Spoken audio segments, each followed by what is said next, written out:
This channel does not promote any violent, harmful, or illegal activities. All content provided by this channel is meant for an educational purpose only. টিভি9 Bangla একের পর এক breaking আপনাকে তিলোত্তমা কাণ্ডে দেখিয়ে গেছে। টিভি9 বাংলা দেখিয়েছে যে কিভাবে একটা ক্রাইম সিনে বহু মানুষ তারা ঢুকে পড়েছে।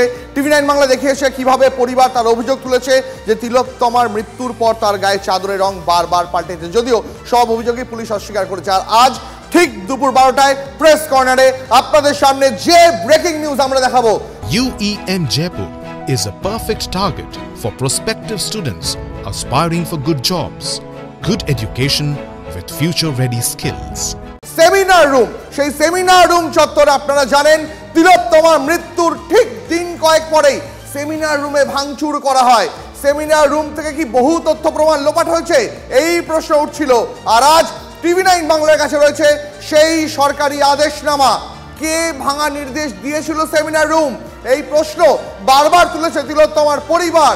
টিভি9 বাংলা এই প্রশ্ন তুলেছেন গোটা বাংলার মানুষ, কার নির্দেশে ভাঙা হয়েছিল সেমিনার রুমের চত্বর। আজ টিভি9 বাংলা আপনাকে জানাচ্ছে সেমিনার রুম চত্বর ভাঙা নির্দেশ দিয়েছিলেন সন্দীপ ঘোষ।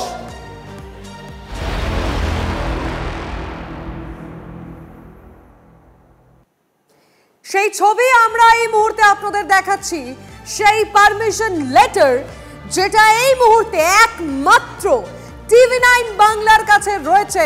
আপনাদের মনে থাকবে তিলোত্তমার সঙ্গে যে নক্কারজনক ঘটনা ঘটেছিল তার পর দিন থেকেই এই সেমিনার হল ভাঙার কাজ শুরু হয়ে যায়। কিন্তু কে দিয়েছিল নির্দেশ, সেই নির্দেশনামার ছবি আমাদের কাছে এসে পৌঁছেছে। সেই লেটার যা সন্দীপ ঘোষের সই রয়েছে, সন্দীপ ঘোষের পারমিশন রয়েছে, সেখানে পরিষ্কারভাবে বোঝা যাচ্ছে কার নির্দেশে সেমিনার হলের পাশের যে ঘর, সেই ঘর ভাঙার শুরু হয়েছিল। এই মুহূর্তে টিভি9 বাংলা আপনাকে দেখাচ্ছে সেই সরকারি আদেশনামার ছবি, যে সরকারি আদেশনামায় বলা হচ্ছে 10ই আগস্ট তৎকালীন অধ্যক্ষ সন্দীপ ঘোষই পূর্ত দপ্তরের সিভিল ইলেকট্রিক্যাল বিভাগের এক্সিকিউটিভ ইঞ্জিনিয়ারদের এই সেমিনার রুম চত্বর ভাঙার লিখিত নির্দেশ দিয়েছিলেন। এই মুহূর্তে সব থেকে বড় খবর টিভি9 বাংলা জানিয়ে এলো গোটা বাংলার সামনে, সন্দীপ ঘোষ যাকে আরজিকর থেকে প্রথমে সরিয়ে দেওয়া হয়, তারপর রাতারাতি তিনি আবার একটা প্রিন্সিপালের চাকরি পান, কিন্তু শেষ পর্যন্ত সিবিআই তাকে হেফাজতে নেয়, গ্রেপ্তার করে। আর সেই সন্দীপ ঘোষই এই সেমিনার চত্বর ভাঙার নির্দেশ দিয়েছিলেন। আমরা কথা বলছি না, এই কথা বলছে সরকারি নথি। দীপ, এই মুহূর্তে আমরা কথা বলবো আমাদের রিপোর্টারের সঙ্গে। আমরা সৌরভ দত্তের সঙ্গে যোগাযোগ করেছি এবং আমরা এই মুহূর্তে বিশিষ্ট চিকিৎসক সুবীর গাঙ্গুলির সঙ্গে যোগাযোগ করেছি। ডক্টর গাঙ্গুলি, আপনাকে স্বাগত জানাচ্ছি। আপনার কাছে অবশ্যই আমরা আসবো, আপনার থেকে অনেক বিষয় জানার রয়েছে, কিন্তু সবার আগে আমাদের রিপোর্টার সৌরভ দত্তের সঙ্গে কথা বলতে হচ্ছে। সৌরভ, প্রথমত তোমাকে থ্যাংক ইউ যে এরকম একটা ইনফরমেশন তুমি ব্রেক করেছো। আজ গোটা বাংলার মানুষ দেখছে, একদম তথ্য প্রমাণ সমেত টিভি9 বাংলায় বড় বড় করে আমরা ছবিটা দেখালাম, যেখানে সন্দীপ ঘোষের নির্দেশ অনুসারে সেমিনার হলের পাশে যে ঘর, সেই ঘর ভাঙা হয়েছিল। সৌরভ। লিমাদীপ, দেখো সেমিনার কক্ষ কেন ভাঙা হলো সেই প্রশ্ন শুধুমাত্র আরজিকর মেডিকেল কলেজে যারা আন্দোলনরত জুনিয়র চিকিৎসকেরা তোলেননি, সেই প্রশ্নের উত্তর শুধুমাত্র তিলোত্তমার বাবা মা জানতে চাননি। আসমুদ্র হিমাচল সকলে জানতে চেয়েছেন যে সেমিনার রুম কার নির্দেশে ভাঙা হলো। অবিচারের 27 দিন, গত 27 দিন ধরে এই প্রশ্নের উত্তর জানতে চাইছেন আন্দোলনরত জুনিয়র চিকিৎসকরা, এই প্রশ্নের উত্তর জানতে চাইছেন নাগরিক সমাজ। উত্তর দিতে পারেনি স্বাস্থ্য ভবন, লালবাজার অভিযানে নগরপালক সেই উত্তর এখনো পর্যন্ত দিতে পারেননি। আমরা উত্তর খুঁজে এনেছি। সেমিনার রুম ভাঙার নির্দেশ সই ছিল অধ্যক্ষ, প্রাক্তন অধ্যক্ষ সন্দীপ ঘোষের, আর কেউ না। সন্দীপ ঘোষ 10ই আগস্ট সেই নির্দেশনামায় সই করেছিলেন, যে নির্দেশনামায় সেমিনার কক্ষ ভেঙে ফেলার জন্য তিনি পূর্ত বিভাগের সিভিল এবং ইলেকট্রিক্যাল বিভাগের ইঞ্জিনিয়ারকে নির্দেশ দিয়েছিলেন। সেমিনার কক্ষ, ক্রাইম সিন, শৌচাগার ভেঙে ফেলার নির্দেশ, চিকিৎসকদের অন ডিউটি রুম ভেঙে ফেলার নির্দেশ। এই দুই কক্ষ কেন ভেঙে ফেলা হলো, তিলোত্তমার বাবা মা এই প্রশ্ন তুলেছেন। তারা প্রশ্ন তুলছেন যে তাদের এখন মনে হচ্ছে অন্য কোথাও মেয়েকে হত্যা করে সেমিনার কক্ষে দেহ রাখা হয়েছিল, সেই কারণে সেমিনার কক্ষ কেন সিল করা হয়নি সেই প্রশ্ন উঠেছে। এখন নির্দেশিকায় দেখা যাচ্ছে সই রয়েছে সন্দীপ ঘোষ। আর বয়ান কি? বয়ানে লেখা রয়েছে যে 10ই আগস্ট প্ল্যাটিনাম জুবিলি বিল্ডিংয়ে যে বৈঠক হয়েছিল, স্বাস্থ্য সচিব নারায়ণ স্বরূপ নিগম, স্বাস্থ্য শিক্ষা অধিকর্তা কৌস্তব নায়েক, তাদের উপস্থিতিতে এই সিদ্ধান্ত হয়েছে এবং সেই মতো তিনি নির্দেশ দিচ্ছেন। অর্থাৎ কোথাও সন্দীপ ঘোষ এই নির্দেশিকার মাধ্যমে স্বাস্থ্য ভবনের কাঁধে বন্দুক রেখেছেন। এখন প্রশ্ন উঠছে যে স্বাস্থ্য ভবনে যখন স্বাস্থ্য সচিব চিকিৎসকদের সঙ্গে যখন বৈঠকে বসেছিলেন, তখন কিন্তু তিনি বলেছিলেন বিষয়টা নিয়ে তদন্ত চলছে। তারও 2 সপ্তাহ পার হয়ে গিয়েছে, এখনও সেই তদন্তের রিপোর্ট আসেনি। TV9 সে নির্দেশিকার সামনে এনে প্রশ্ন তুলছে যে কার নির্দেশে হলো? তাহলে কি সত্যিই স্বাস্থ্য সচিব এবং স্বাস্থ্য শিক্ষা অধিকর্তা তারাও অবহিত ছিলেন এই নির্দেশিকা সম্পর্কে? কারণ সেমিনার কক্ষ ভাঙা নিয়ে সুপ্রিম কোর্টে CBI বলেছে তথ্য প্রমাণ লোপাটের অভিযোগের সঙ্গে এই নির্দেশ সম্পর্কিত। লিমা, দীপ, তুমি সঙ্গে থাকো সৌরভ, আবারও আসবো তোমার কাছে, কিন্তু এক্সপার্টদের সঙ্গেও কথা বলতে হবে। দীপ, বিশিষ্ট চিকিৎসক ডক্টর সুবীর গাঙ্গুলি রয়েছেন আমাদের সঙ্গে এই মুহূর্তে। সুবীর বাবু, TV9 বাংলা আপনাকে স্বাগত।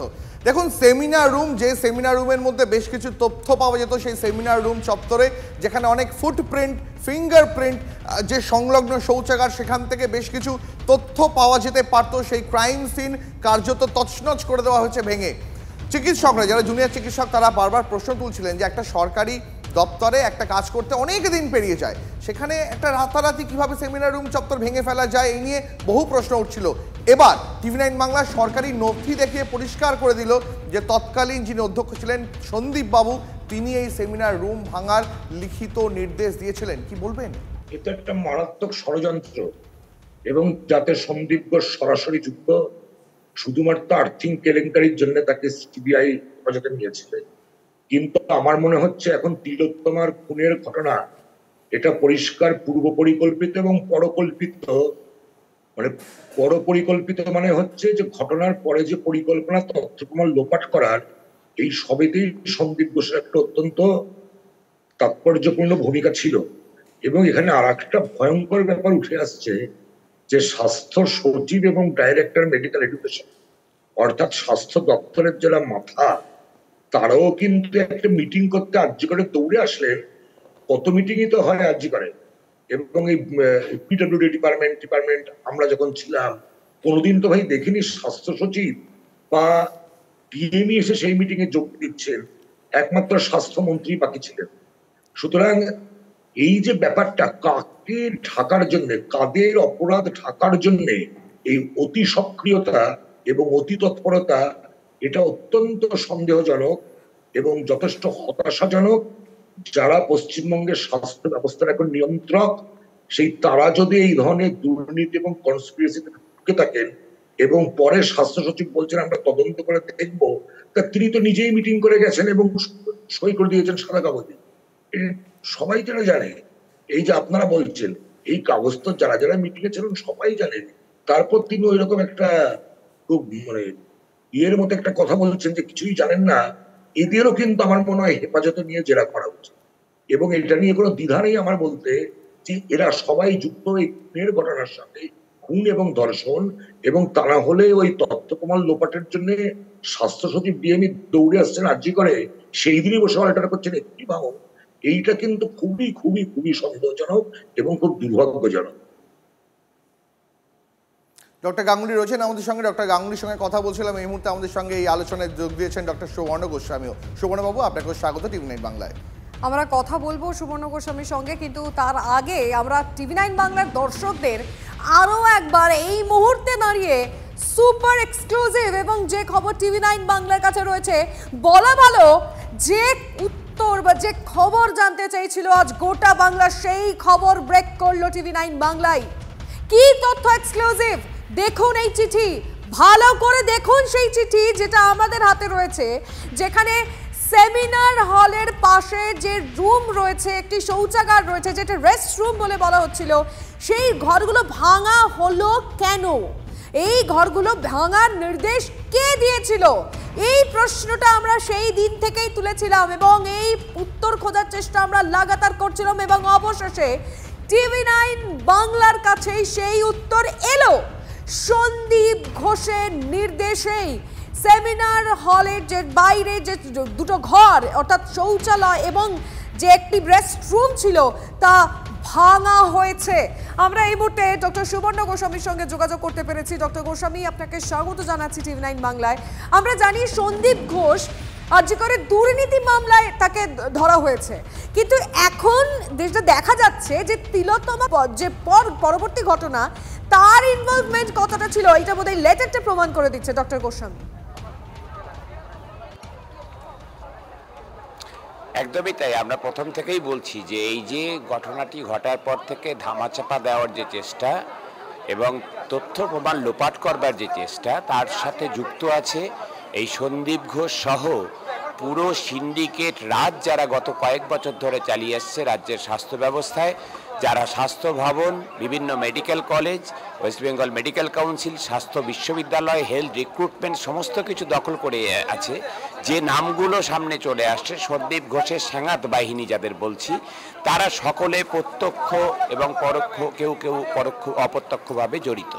এবং এই চিঠিটা যেটা এসছে সামনে, আমরা প্রথম থেকে দাবি করে এসেছিলাম যে এটা হচ্ছে স্বাস্থ্য কর্তৃপক্ষ, স্বাস্থ্য দপ্তরের যা কর্তৃপক্ষ, কলেজ কর্তৃপক্ষ এবং স্বাস্থ্য দপ্তরের কর্তৃপক্ষ, তাদের যৌথ সিদ্ধান্ত এবং সরাসরি হচ্ছে যে তাদের নির্দেশেই এই যেটা কাজটা করা হয়েছে। এটা ইঞ্জিনিয়ারদের সাথে কথা বলে আমরা জানতে পেরেছি। আজকে নথি সামনে চলে এসছে। আমরা চিকিৎসক সংগঠনগুলো প্রথম দিন থেকে যা যা বলে এসছি, আজকে মানুষ দেখছেন আমাদের দাবিগুলো যে মানুষের দাবিতে পরিণত হয়েছে, তার কারণ আমরা যা যা বলে এসছি প্রথম দিন থেকে, পরবর্তীকালে তথ্য প্রমাণ দিয়ে তাই প্রমাণ হচ্ছে যে আমরা একটাও মন গড়া কোনো অভিযোগ করিনি। তথ্য প্রমাণ হাতে নিয়েই আমরা সেই অভিযোগগুলো করেছি এবং এই নথি আমরা সিবিআই এর কাছে এবং হচ্ছে আমাদের আইনজীবীদের মারফত সুপ্রিম কোর্টেও পৌঁছে দিয়েছি। ডক্টর গোস্বামী, আপনাকে অনেক ধন্যবাদ। অবশ্যই পরবর্তীতে কথা হবে আবারও আপনাদের সঙ্গে। আমাদের প্রতিনিধি সৌরভ আমাদের সঙ্গে ছিলেন। সৌরভ, তোমাকেও ধন্যবাদ। এই মুহূর্তে দাঁড়িয়ে সব থেকে বড় খবর রয়েছে TV9 বাংলার কাছে।